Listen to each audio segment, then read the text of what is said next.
నీడతామది పాలు చూపుతూ అయ్యా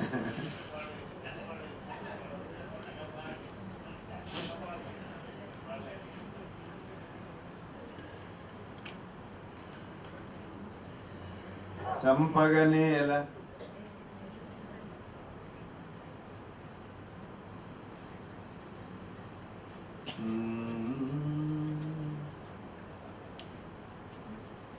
బంధుగుల చంపగనేల బంధుగుల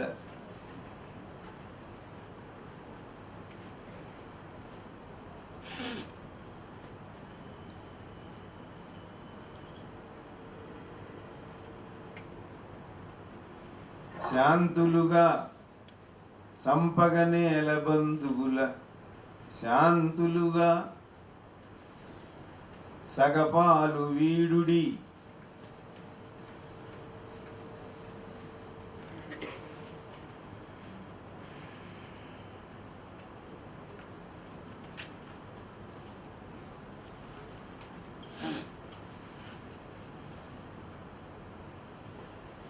సగపాలు వీడుడి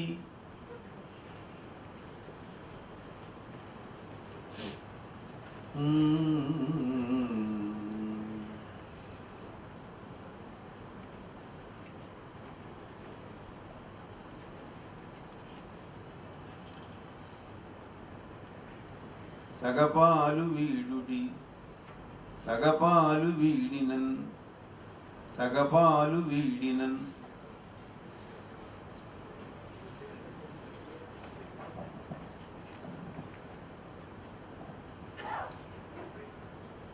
సంపద సగపాలు వీడినన్ సంపద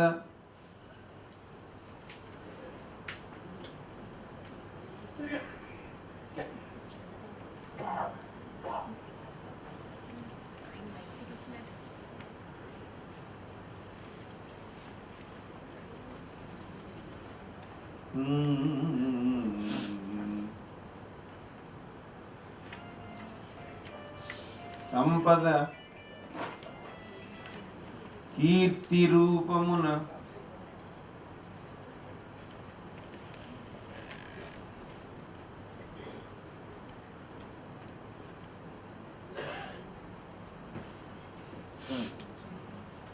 చక్కగా సంపద కీర్తి రూపమున చక్కగా శ్రీ పరిపాలుడిచ్చడిన్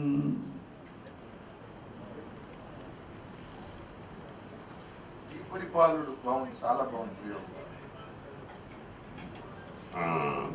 వెలుదండ నిత్యానందరావు గారి పాలానందం పూర్తయిపోయింది.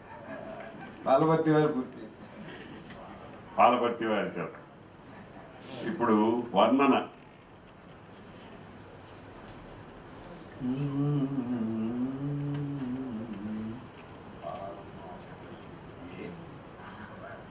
అది సరిపోతుంది. తత్వమైన ఫలాభిషేకం మొత్తం పత్రికలు ఏది ఒప్పుకుంటే అదే భాష.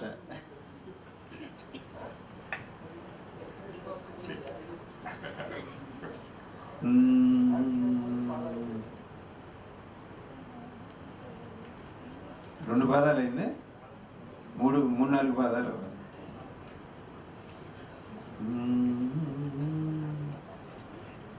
భారతమ్మును వినుచుందురు భక్తి ప్రజలు.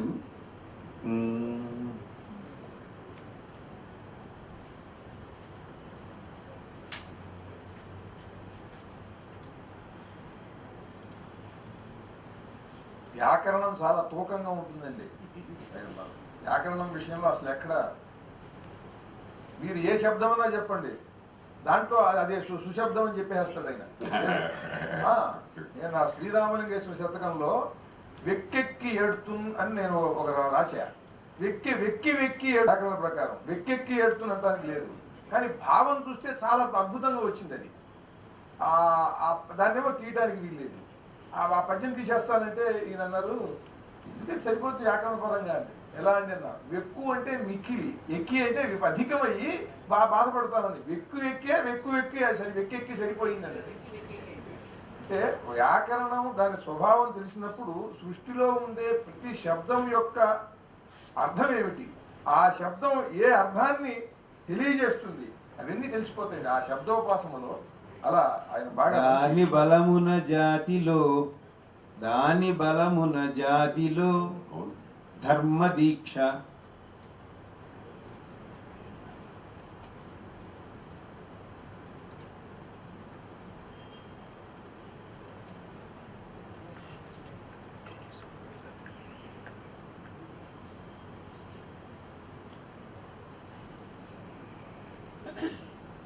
నరమున నిల్చును నిరతమరయ. నరమున నిల్చును నిరతమరయ. వర్ణన పూర్తి చేశారు. వ్యాకరణ ప్రస్తావన వచ్చింది కనుక ఒక చిన్న విషయం చెప్తాను.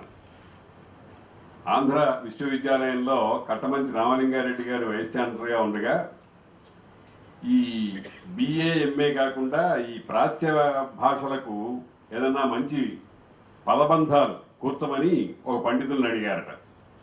వారు భాషా ప్రవీణ, విద్యా ప్రవీణ అని పెడదామని అన్నారు.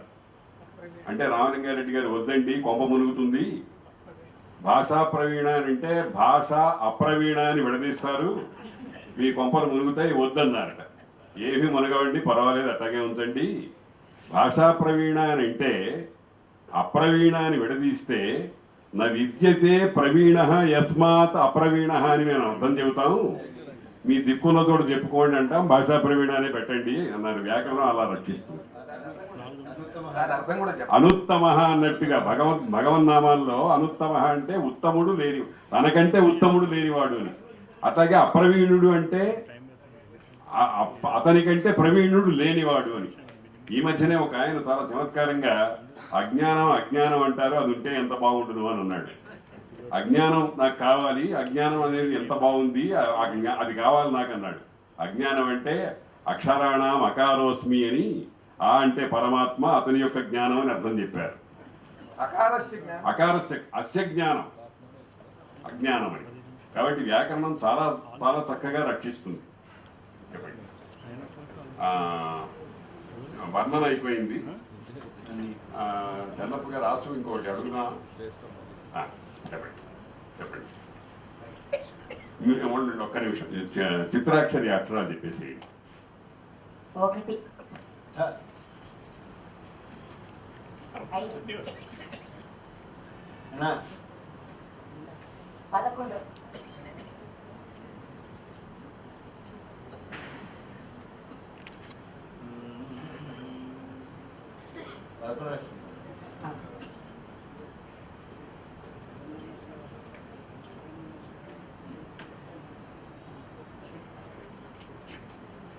11 మాం 9వ అక్షరం అండి.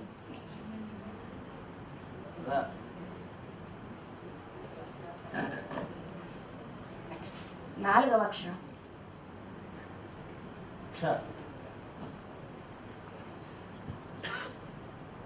13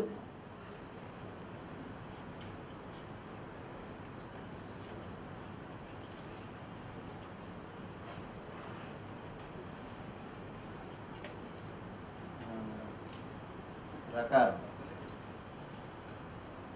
15 14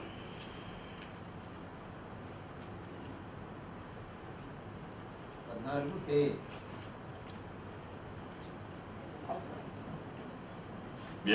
చిత్రాక్షరి అక్కడక్కడ అక్షరాలన్నీ పేర్చి వారు చెప్పేసేసారు. అది అయిపోయింది. ఇప్పుడు విశేషం ఏమిటంటే వర్ణన అయింది, దత్తపది అయింది, నిషిద్ధాక్షర అయింది, రఘునాథ్ శర్మ అయిపోయినాడు, చిత్రాక్షర అయింది. రామలింగేశ్వరరావు గారు వారి ఇష్టం, చెన్నప్ప గారు. ఇప్పుడు ఇప్పటి వరకు మనం మైసూరు పాకు పాలకోవా చేయటానికో అందులో పాలు బాగా పోయించారు. ఈ పాలు కాచి కాచి కాచి కాచి ఇప్పటిదాకా కూడా వేచి వేచి ఉన్నాం పాలకవ్వ కోసం. ఇప్పుడే పాకాన పడుతోంది కనుక ఒక్క 10 నిమిషాల్లో మొత్తం పూర్తిగా వంట అయిపోతుంది. కనుక ఇప్పుడు పాకాన పడుతున్నది కనుక హిందుస్థానీ సంగీతంలో చూడండి, రాగం నెమ్మదిగా తీసి తీసి తీసి తీసి తర్వాత ఆ పాకాన పడుతుంది ఒక 30 గంటకి. ఆ తర్వాత ఒక 20 నిమిషాలు ఎక్కడికో వెళ్ళిపోయి ఒక గంధర్వ లోకంలోకి తీసుకెళ్ళిపోతాడు ఆయన. అలా అటువంటి స్థితి అవధానానికి ఇప్పుడు ఉన్నటువంటి సమయం. కనుక మీరు చిన్న ప్రశ్న ఆకు చిన్న ప్రశ్ననే. 4 వేదాలు మనకు ఉన్నాయి, అయినప్పటికీ మహాభారతాన్ని పంచమ వేదం అని మనం దాన్ని పిలుస్తూ ఉన్నాం. ఎందుకు మహాభారతం పంచమ వేదం అయిందో ఆశువుగా ఒక పద్యం చెప్తాను.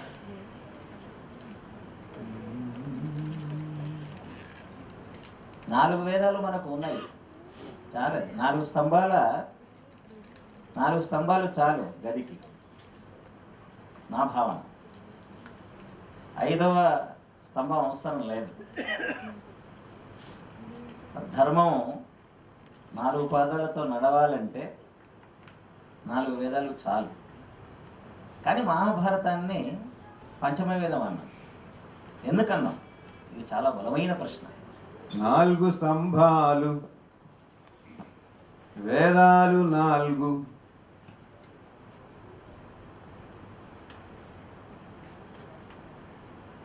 కలిపి కప్పు వేసిన రీతిగా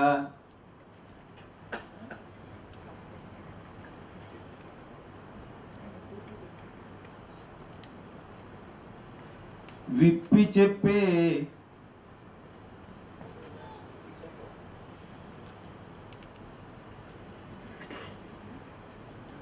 ఆయన విప్పి చెప్పే ప్రయత్నం చేస్తున్నారండి. నాకు అర్థం చెప్పే అన్నారు, చెప్పు అన్నారు మీరు.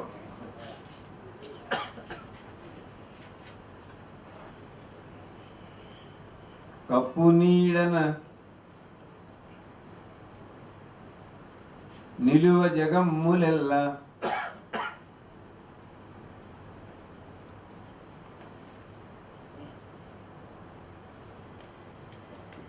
అన్ని ధర్మాలు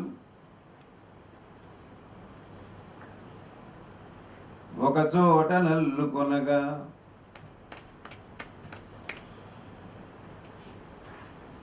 ఋగ్యజు సామ ధర్మ వేదాలు ఒక్కొక్కటి ఒక్కొక్క దానికోసం ఉన్నది. 4 స్తంభాలు ఉన్నాయి, కానీ కప్పు లేకుండా, కప్పు నీడలు లేకుండా లోకం ఉండటం అనేది కుదిరే పని కాదు. అంటే ఏ స్తంభానికి ఆ స్తంభం పట్టుకుంటే ఇదిగో ఇందుకోసం ఋగ్వేదం, ఇందుకోసం యజుర్వేదం అంటే ఆ ప్రయోజనాలన్నింటినీ కలిపి ఒక జీవన విధానానికి కప్పు మనకు ఉండాలి. ఒట్టి పిల్లర్స్ మీద మనం పిల్లర్స్ చాటున బతకలేం. ఇది అన్నింటినీ కలిపి వేసిన కప్పుగా పంచమ వేదం 5వ స్థానాన్ని పొంది ఉన్నది. దాని కిందనే లోకాలు ఎక్కువ ఉన్నాయి.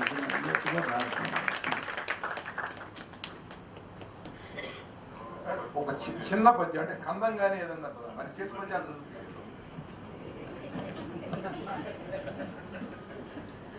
దీంతో పూర్తి అయిపోతుంది, ధారణ చేసేస్తారు.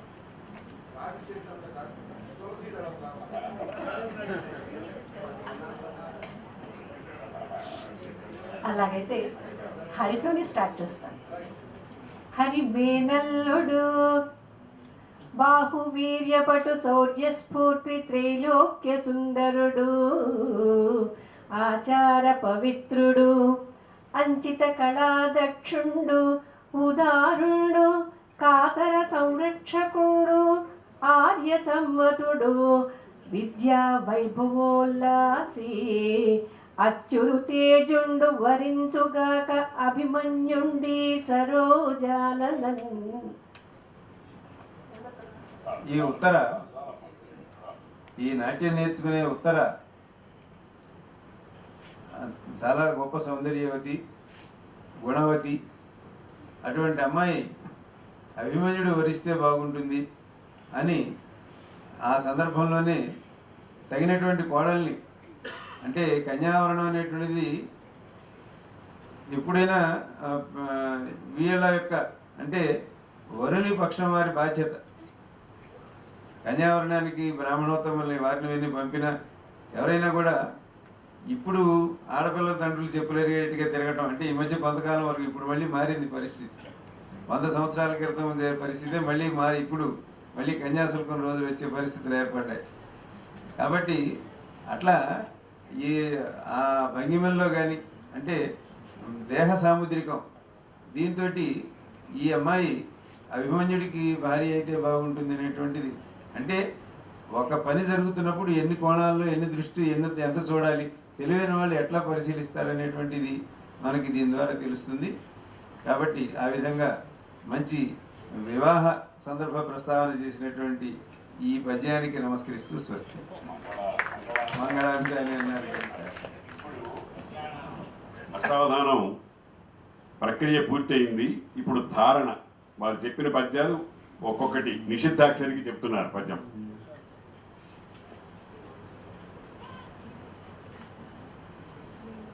ఇలలో మానిసి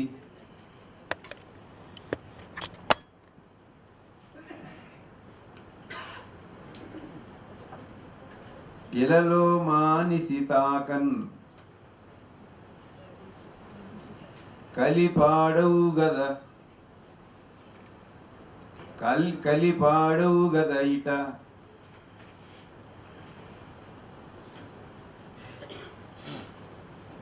ఇటగల కథ ఇటగల కథలే ఇటగల కథయ ఇటగల కథయ గుగాది ఇటగల కథయ గుగాది.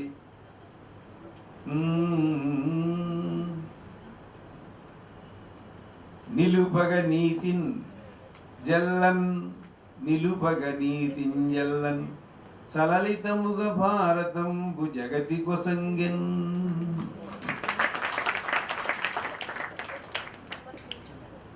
మానవులు ఎప్పుడైనా ఒక రకంగానే ఉంటారు. ద్వాపర యుగంలో అయినా మళ్ళీ రాబోయే కలియుగంలో అయినా ఇదే కథ నడుస్తూ ఉంటుంది. కాబట్టి ఎట్లా లోక జీవనగతి తెలుసుకోవాలనే దానికోసం భారతాన్ని అందించారు.